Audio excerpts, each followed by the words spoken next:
আজকে আমার রেসিপি নিরামিষ ছোলার ডাল। এই ছোলার ডাল লুচি পরোটা সব কিছুর সঙ্গেই কিন্তু ভালো লাগে। অনেকে অনেকভাবেই নিরামিষ ছোলার ডাল করে থাকেন। আমি ঠিক কীভাবে এই ছোলার ডালটি রান্না করে থাকি সেই রেসিপি আপনাদের সঙ্গে শেয়ার করব। নমস্কার বন্ধুরা, টেস্টি ডিশেস বাই রুমা চ্যানেলে আপনাদের সকলকে স্বাগত জানাই। ছোলার ডাল করার জন্য ছোলার ডাল আমি ভালো করে ধুয়ে 2 ঘন্টার মতো ভিজিয়ে রেখেছিলাম। এবার আমি প্রেসার কুকারে দিয়ে দেব। ডালের মধ্যে দিয়ে দেব পরিমাণ মতো নুন, একটি তেজপাতা এর মধ্যে দিয়ে দিব, আর দেব গোটা গরম মশলা। গরম মশলার মধ্যে আমি নিয়েছি দারচিনি, এলাচ, লবঙ্গ এবং গোলমরিচ। গ্যাসের ফ্লেমটা মিডিয়াম টু লোতে রেখে 4টা থেকে 5টা সিটি দিয়ে নেব। এবার আমি নারকেলগুলোকে কেটে নেব। নারকেলগুলো একটু ছোট ছোট করেই কেটে নিতে হবে।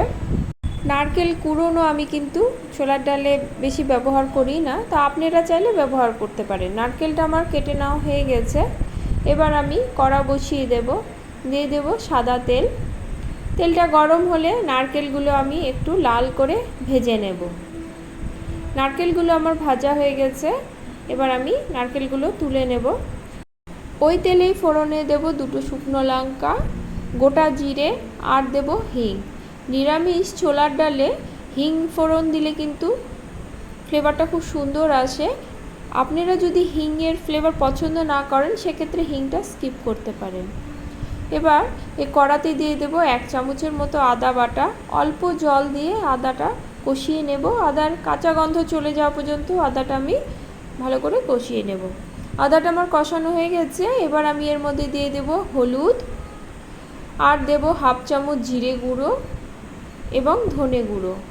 আবারও অল্প জল দিয়ে সব মশলাটাকে আমি এবার ভালো করে কষিয়ে নেব। মিনিট 3 মতো মশলাটা আমি ভালো করে কষিয়ে নিয়েছি। এবার বেশ কিছুটা কিশমিশ দিয়ে দেব, মশলার সঙ্গে ভালো করে মিশিয়ে নেব। আমার কিশমিশটা যেহেতু ভেজানো ছিল না তাই আমি আগেই দিয়েছি। আপনাদের কিশমিশ যদি ভেজানো থাকে সেক্ষেত্রে কিন্তু পরে কিশমিশটা যোগ করতে পারেন। মশলা আমার কষানো হয়ে গেছে। সেদ্ধ করে রাখা ডালটা আমি দিয়ে দেব। ভালো করে মিশিয়ে নিয়ে ডালটা আমি ফুটতে দেব।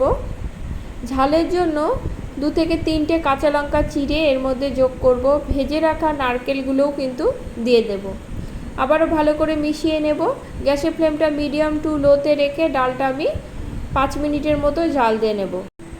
দিয়ে দেব 1 চামচের মতো চিনি। ছোলার ডাল একটু মিষ্টি হয় তাই এই চিনির পরিমাণটা কিন্তু একটু বেশি দিলাম। আপনারা যদি মিষ্টি খেতে পছন্দ না করেন চিনিটা স্কিপ করতে পারেন। ডালটা ফুটে অনেকটাই কমে এসেছে। এবার আমি এর মধ্যে দিয়ে দেব 1/2 চামচেরও একটু কম গরম মশলার গুঁড়ো, আর দেব 1 চামচের মতো ঘি। ভালো করে ডালটা আমি মিশিয়ে নেব, নিয়ে আরও 1 মিনিটের মতো রান্না করে নেব। আজকে আমার এই নিরামিষ ছোলার ডালের রেসিপিটি আপনাদের ভালো লাগলে লাইক কমেন্ট করবেন এবং সাবস্ক্রাইব করে পাশে থাকবেন। এই ছোলার ডাল লুচি, ভাত, পরোটা, পোলাও সব কিছুর সঙ্গেই কিন্তু ভালো লাগে। ঘরে থাকা সামান্য উপকরণ দিয়েই আমি আমার রেসিপিগুলো তৈরি করার চেষ্টা করি। আমার ছোলার ডালটা হয়ে গেছে।